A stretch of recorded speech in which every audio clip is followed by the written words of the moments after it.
ఏర్పాట్లన్నీ పూర్తయ్యాయమ్మా. మీరు మీ అమ్మాయి పసుపు బట్టలు కట్టుకుని పూజకి సిద్ధమవడమే.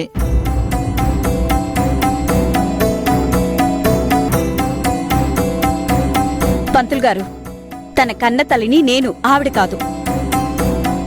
అంటే ఇద్దరూ పక్కపక్కనే ఉంటే? నేను పక్కనే ఉన్నాను కదండి. ఇద్దరి పోలికలు ఒకేలా ఉంటే కన్నతల్లి తననుకున్నానమ్మా.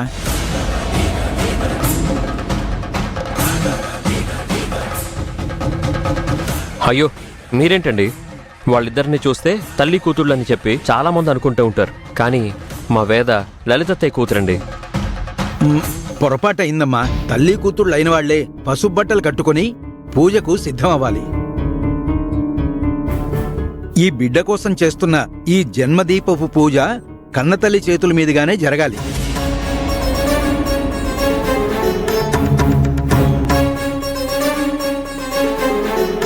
కన్నతల్లి బిడ్డకు నుదుటన కుంకుమ బొట్టు పెట్టి కుంకుమ వస్త్రాన్ని చేత్తో పట్టుకుని చంటిపిల్లని తల్లి వేలు పట్టుకుని ఎలా నడిపిస్తుందో అలా అఖండ దీపాన్ని ఎత్తుకుని గుడి చుట్టూ ప్రదక్షిణాలు చేస్తూ తనని నడిపించాలి.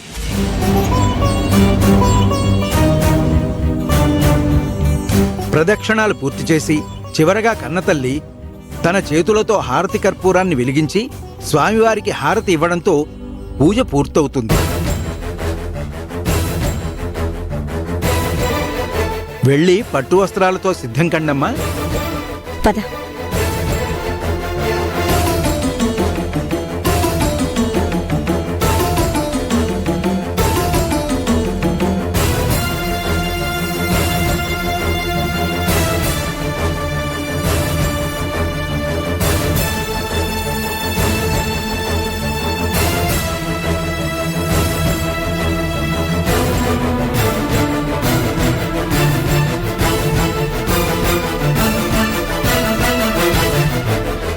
ఏంటి వీళ్ళు?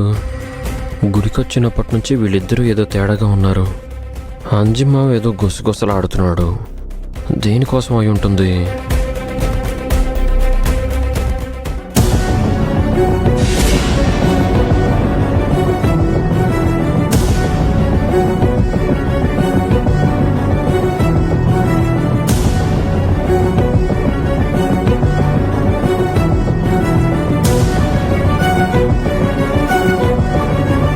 అనయ్య, నాకు టెన్షన్ పెరిగిపోతుందన్నయ్య. ఎట్టి పరిస్థితుల్లోనూ ఈ పూజ కన్నతల్లి చేతుల మీదగానే జరగాలి.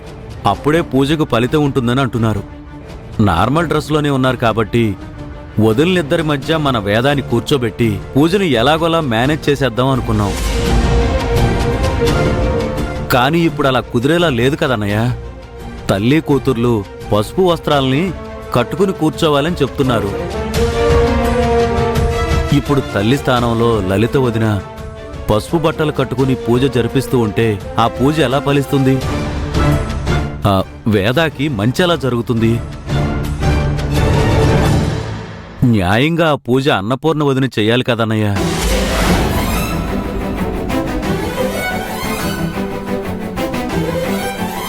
బాలు, ఏంటత్తయ్య? మీ మావయ్యరి? మావయ్యని అంజమావ తీసుకెళ్ళాడిటే. అంజి తీసుకెళ్లాడా? ఎక్కడికెళ్లారు వీళ్ళు? సరే, నువ్వు వెళ్ళొకసారి చూసిరా. సరే అత్తయ్య.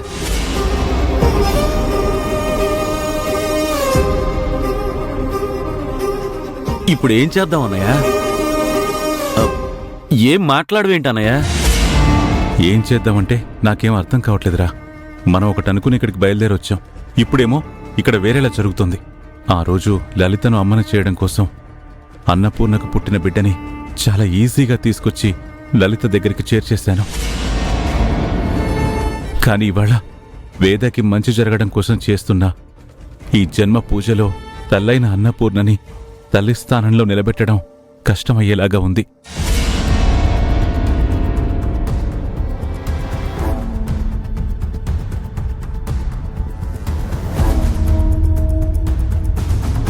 లలిత వదిన ఈ పూజ జరిపిస్తే ఫలితం దక్కదన్నయ్యా.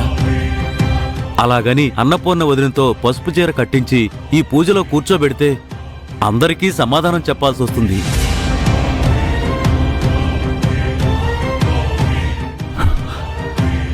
దానికి ఒకటే పరిష్కారం రా. ఏంటన్నయ్య అది? పూజ జరిగే సమయంలో లలిత అక్కడ ఉండకూడదు. తను ఉండకుండా ఎలా చేద్దాం అన్నయ్య? దానికి నా దగ్గర ఒక ఆలోచన ఉందిరా.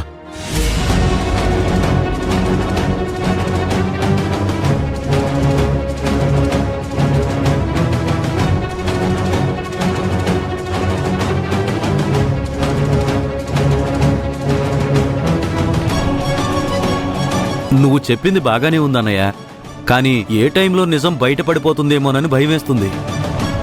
మావయ్య,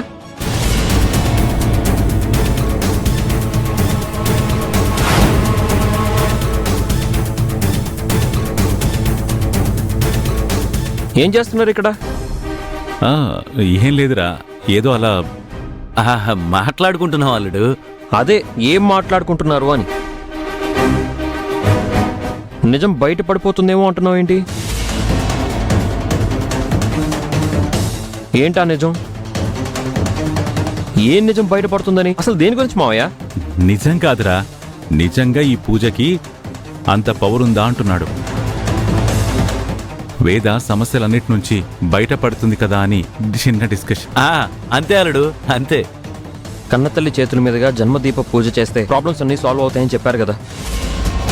లలిత అత్తయ్య ఇక్కడ లేకపోతే టెన్షన్ పడాలి. తను ఇక్కడే ఉంది కదా, ఇంకేంటి? అది తన చేతుల మీదుగానే చేయించాలి కదా, అదేం మాట్లాడుకుంటున్నాం. సరే సరే, అత్తయ్య పిలుస్తుంది, రండి. అవునా? సరే పదరా. అలాగే అన్నయ్య, పదరా అల్లుడు. రండి.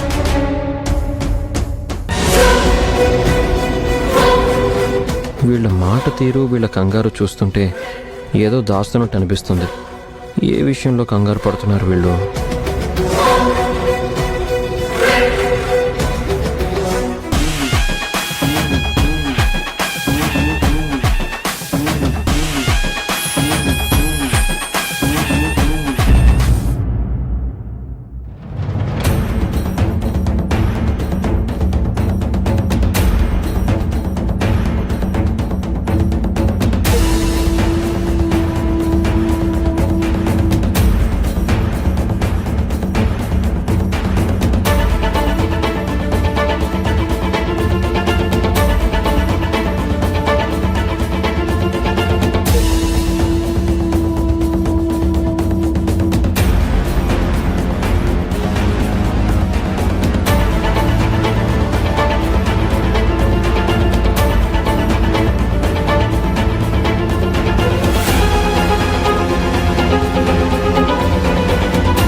పంతులు గారు, పసుపట్టలతో సిద్ధంగా ఉన్నారు. ఇక పూజ మొదలు పెట్టండి.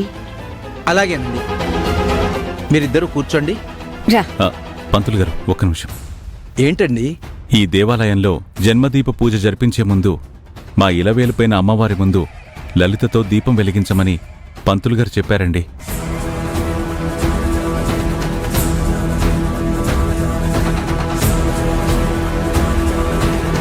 కొండ మీద అమ్మవారి గుడి ఉంది కదా, అక్కడికి వెళ్ళి తనతో దీపం వెలిగించి తీసుకొస్తాను. పూజకి టైం అయిపోతుంటే ఇప్పుడు కొండ మీదకి వెళ్ళి రావడం ఏంటి మావయ్య? నీకేం తెలుసురా? అది కాదు శివరామరాజు గారు, ఈ పూజ అనేది అమ్మాయి జన్మ నక్షత్రంలో జరగాలి. ఆల్రెడీ ఆ ఘడియలు ప్రారంభమయ్యాయి. ఇప్పుడు అటు చూశారు కదా, స్వామివారి రథయాత్ర జరగడం.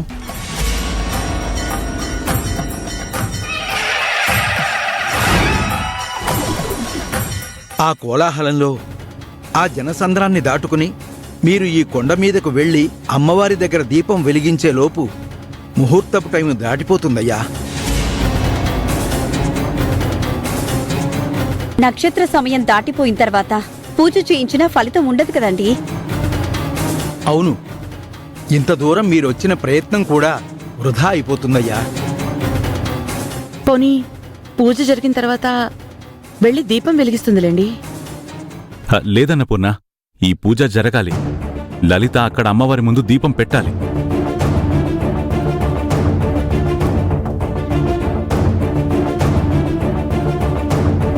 గురుగారు, మా పంతులు గారి మాట మీద మాకు కొంచెం గౌరవం ఎక్కువండి. తప్పుగా అనుకోకండి.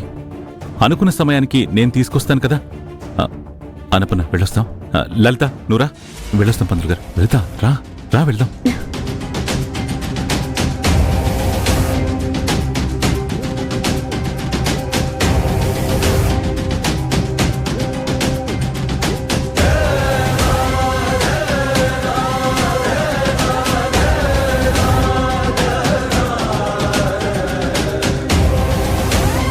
అన్నయ్య చెప్పినట్టు లలిత వదినని పక్కకు తీసుకుని వెళ్ళాడు.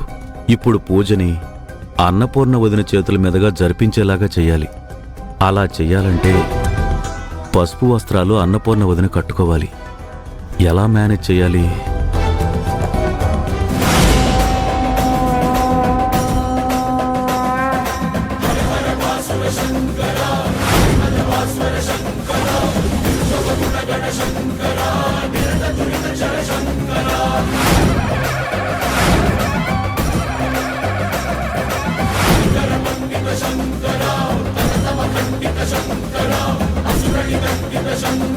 ఎటెళ్ళారు అన్నయ్య వదిన?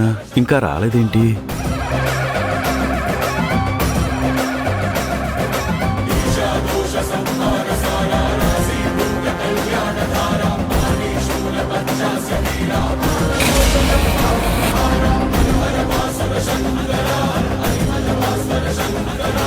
అయ్యో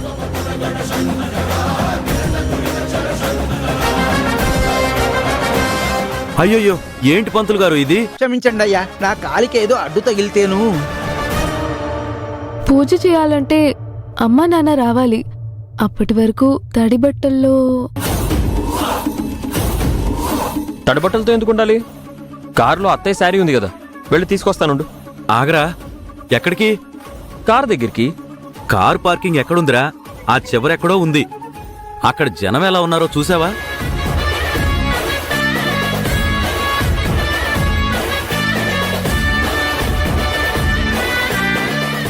నువ్వు అక్కడికి వెళ్ళి చీర పట్టుకుని వచ్చి వదిలికిస్తే అది కట్టుకొచ్చి అన్నీ జరిగేలోపు కొండ మీదకు వెళ్ళిన అన్నయ్య వదిలిని కూడా వచ్చేస్తారు. పూజ కూడా అయిపోతుంది. అంటే పెద్ద వదిన లేకుండానే పూజ జరిపించేద్దాం అనుకుంటున్నారా? అది కాదు మావా. అది కాదంజీ, మరి ఈ తడి బట్టలతో? వదినా, తడి బట్టలతో ఎందుకుంటా వదినా? ఇక్కడ గుడిలో అమ్మవారికి కట్టిన పసుపు వస్త్రాలుంటాయి కదా, అవి కట్టుకుందువు గాని నేను తెస్తాను కదా. పసుపు వస్త్రాలు పూజ చేసేవాళ్ళు కదా కట్టుకోవాలి. పూజ చేసేవాళ్లే కట్టుకోవడం ఏంటి? అమ్మవారి వస్త్రాలు ఎవ్వరైనా కట్టుకోవచ్చు. అదేంటంజీ అలా అంటావు? ఊరుకో వదినా, నువ్వు మాత్రం అమ్మలాంటి దానివి కాదా? అమ్మవారంటే నమ్మకం లేని దానివా? నేను తీసుకొస్తాను కదా, నువ్వు ఆగు.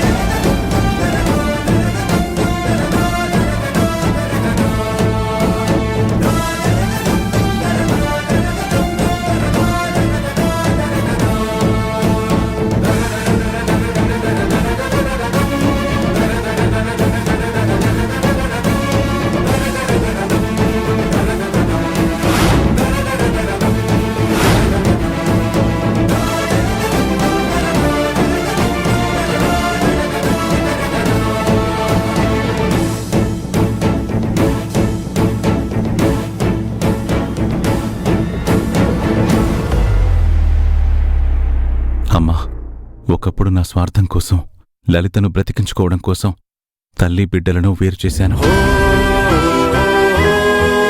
ఈరోజు అదే బిడ్డ కోసం కన్న తల్లితో పూజ జరిపించాల్సిన పరిస్థితి వచ్చి ఇక్కడికి తీసుకొచ్చాను. ఆ రోజైతే నా భార్యలని మోసం చేశాను, కానీ నిన్ను మోసం చేయలేను. కన్న తల్లైన అన్నపూర్ణ చేతుల మీదుగానే ఈ పూజ జరగాలి. అదే ధర్మం కాబట్టి లలితను నీ దగ్గరికి తీసుకొచ్చాను.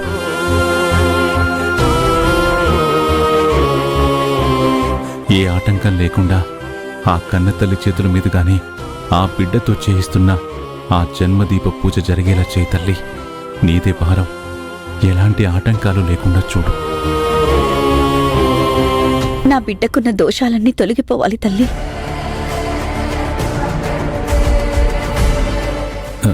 దీపం వెలుగుద్దు, పద.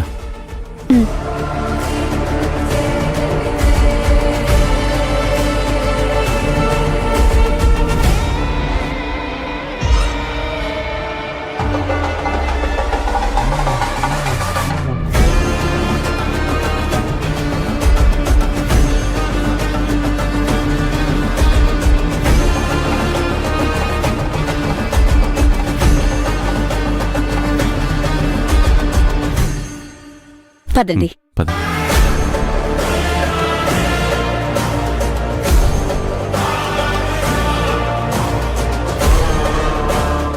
లలిత ఒక్క నిమిషం ఏమైంది? దీపం వెలిగించాం కదా, వెళ్దాం పదండి. ఒక్క నిమిషం కూర్చొని వెళ్దాం లలిత. అది కాదండి, పూజకి ఇంకెంతో సమయం లేదు. ఇక్కడి నుంచి మనం అక్కడికి వెళ్లేసరికి టైం అయిపోతుంది. త్వరగా వెళ్దామండి. ఎప్పుడు ఏం జరగాలి, పూజ ఎలా జరగాలి అనేది అమ్మవారికి తెలుసు. ఆవిడ చూసుకుంటుంది. కాసేపు కూర్చొని వెళ్దాం లలిత. రా పద. ఉమ్.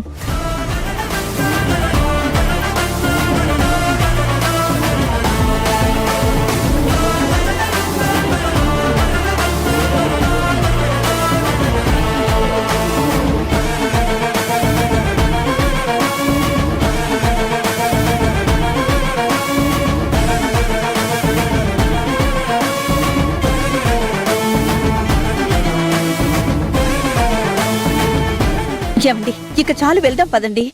అది కాదు లలిత. రండి, నేను చెప్తున్నాను కదా, టైం అవుతుంది. లలిత రండి లలిత రండి. లలిత చెప్పేది విను. లలిత లలిత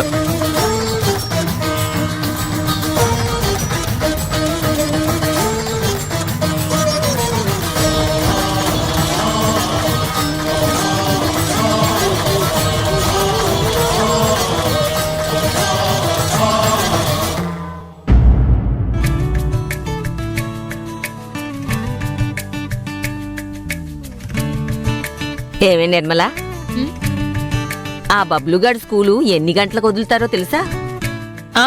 తెలుసమ్మా. ఇంకా టైం ఉంది, నేను వెళ్ళి తీసుకొస్తాలే. అదే మర్చిపోకులే, లలిత కూడా లేదు కదా. ఇంతకీ ఈ బడాయి రామడేడి పొద్దుట్నుంచి కనబడటం లేదు. అన్నయ్య వదిన లేరు కదా, రెస్ట్లో ఉండుంటారు.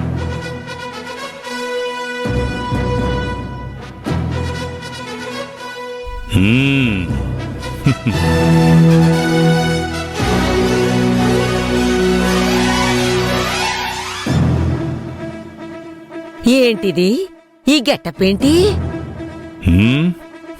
ఏంటే మీ అమ్మకి నా మీద కంప్లైంట్ చేస్తున్నావా? ఏంటయ్యా ఇది, ఈ దసరా బుల్లోడు గెటప్ వేసావేంటి? ఇది దశాబులుడి గెటప్ కాదత్తమ్మా, అన్నపూర్ణ క్యాటర్స్ ఓనర్ గెటప్. ఓయబ్బో, ఓనరా? ఎవరన్నారు? ఎవరంటేంటి? నాకు నేనే డిక్లేర్ చేసుకున్నాను. ఈ రోజు అన్నపూర్ణ క్యాటర్ని ఒంటి చేత్తో నడిపిస్తానని మా చెల్లమ్మకి బావుకి మాటిచ్చాను కదా. ఆ మాట నిలబెట్టుకున్నాను. అందుకే ఓనర్గా ముందుగా బట్టలేసుకున్నాను. బట్టలేసుకున్నంత మాత్రాన ఓనర్ అయిపోడు. చెప్పిన మాట ప్రకారం ఆర్డర్లు పంపించి మాట నిలబెట్టుకుంటే అప్పుడు ఓనర్ అంటారు. ఆ మాత్రం నాకు తెలియదు అనుకుంటున్నావా? అవును, చెల్లెమ్మ వాళ్ళు ఇవాళ 3 ఆర్డర్లు ఉన్నాయన్నారు. అవి ఎక్కడ పంపించాలి చెప్పండి, రంగంలో దిగిపోతాను. మధ్యాహ్నం భోజనాలు కదా, రాత్రికి పంపిద్దు గాని. అరే, మధ్యాహ్నం మీల్స్ అక్కడ అయితే ఆర్డర్లు వెళ్ళాలి కదా, వెళ్ళలేదా? మిమ్మల్ని నమ్ముకొని మేం పనులు ఆపుకోలేం కదా. నేను అమ్మ దగ్గరుండి పంపించాం. థ్యాంక్స్. ఎవరో ఒకరు పంపించాలి కదా. పని ఎవరు చేశారన్నది ముఖ్యం కాదు, పని జరిగిందా లేదనేది ముఖ్యం. అయితే ఇప్పుడు నేను చేయాల్సిన కార్యక్రమం ఏమీ లేదుగా, జస్ట్ అలాగా శిఖర్కి వెళ్ళొస్తాను. ఏమండి? ఎవరు మీరు? నమస్కారం అండి. నమస్కారం నమస్కారం. ఎవరు కావాలి? శివరామరాజు గారిని కలవాలండి.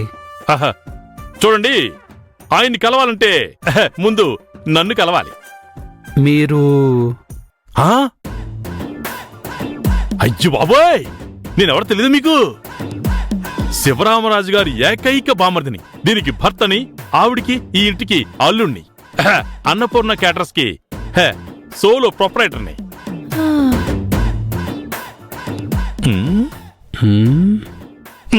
అలా అనుమానంగా చూడకయ్యా, నాకు సిరెత్తుకొచ్చేస్తుంది. ఇదిగో వచ్చిన వాడి చెప్పు. ఏం లేదండి, ఆ. ఒక 200 మందికి క్యాటరింగ్ చేయాలి. Only 200 members only. ఎప్పుడు? ఎల్లుండండి. దాందే ఉంది, చేసేద్దాం. అడ్వాన్స్ ఇచ్చండి. బాబు, మా అబ్బాయి కోడలో గుడికి వెళ్ళారు. రేపు వాళ్ళు వచ్చేస్తారు. మీరు ఎల్లుండి అంటున్నారు కాబట్టి రేపు మధ్యాహ్నం ఒకసారి రండి. అంటే ఏంటమ్మా, 200 మెంబర్స్ కి నేను హ్యాండిల్ చేయలేనా? ఈ చేత్తో 1000 మందికి వండి పెట్టాను. ఇదిగో ఆవిడ అలాగంటది కానీ 200 మెంబర్స్ అంటున్నావు కాబట్టి మీ ముందే క్యాల్కులేషన్ చేసి చెప్పేస్తాను ఎంత అవుతుంది. నిర్మలా, ఆ పెన్ను బ్యాడ్ పట్టరా. అవసరమా ఇవన్నీ? చెప్పింది చెయ్యి.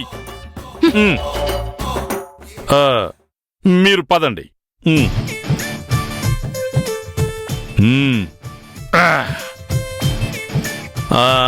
200 మెంబర్స్ కి అంటే యాండి పెన్ను పేపర్ రెడీ. నేను చెప్తాను, రాసుకో. ఓకేనండి, 200 మెంబర్స్ అంటున్నారు కాబట్టి 10 కేజీలు చికెను, 10 కిలోలు మటను, అలాగే తలకాయ మాంసం కూడా పెట్టించమంటారా విత్ బగార్ రైస్. ఎవరి తలకాయ? మేక తలకాయ. Goat head curry. గాడిది గుడ్డు కర్రీ ఏం పెట్టావు? 200 మందికి గుళ్ళో అన్నదానమయ్యా. గుళ్ళో ఎవరైనా నాన్ వెజ్ పెడతారా? ఒరే సచ్చినోడా, అన్నపూర్ణ క్యాటరింగ్ పేరుని నిలబెట్టేలా లేవు, ఉన్న పేరుని కూడా నాశనం చేసేలా ఉన్నావు. చూడండి అయ్యా, అందుకే చెప్పాను అబ్బాయి వాళ్ళు రేపు వస్తారు, మీరెళ్ళి రేపు రండి అని. అలాగే అమ్మా, ఇలాంటి వాడు కొంచెం దూరంగా ఉంటే మంచిదమ్మా. నేను చేస్తుంది కూడా అదే బాబు. నువ్వు దూరంగా ఉండు అంటే ప్రతిదానికి దూరిపోతాడు. వస్తాను. కార్యక్రమం ఏంటో కూడా పూర్తిగా కనుక్కోకుండా మెనూ చెప్పేసే మీరు అన్నపూర్ణ క్యాటరింగ్స్ కి ఓనరు. దానికి మళ్ళీ పెన్ను పేపర్ ఒకటి.